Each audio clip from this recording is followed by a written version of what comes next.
محکمہ school education Sindh نے سرکاری اسکولز میں قائم بک بینک کے حوالے سے ہدایات جاری کر دی ہیں، جس میں کہا گیا ہے کہ سالانہ امتحانات کے بعد طلبہ سے مفت فراہم کردہ درسی کتب لازمی واپس لی جائیں۔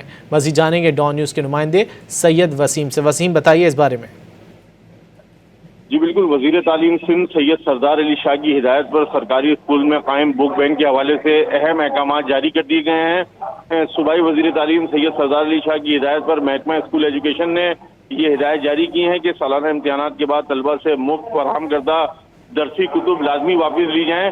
رزلٹ کارڈ پر درسی کتب کی واپسی کا اندراج کیا جائے۔ جاری اور واپس ہونے والی کتابوں کا باقاعدہ ریکارڈ رکھا جائے۔ تمام جمع شدہ کتابیں اسکول بک بینک میں محفوظ کی جائیں۔ پرائمری تا ہائر سیکنڈری تمام طلبہ سے کتابوں کی واپسی یقینی بنائی جائے۔ ڈی ای اوز کو اپنے ضلع کے بک بینک اسٹاک کی اپڈیٹ تفصیلات جمع کرانے کی بھی ہدایت دی گئی ہیں۔ ضلعی تعلیمی افسران اسٹاک ریکارڈ ریجنل ڈائریکٹرز کو جمع کرائیں گے۔ ریجنل ڈائریکٹر ضلع اور بک بینک کی مجموعی ڈیٹا محکمہ تعلیم کو فراہم کرنے کے پابند ہوں گے۔ جی بہت شکریہ سید وسیم ان تفصیلات کے لیے۔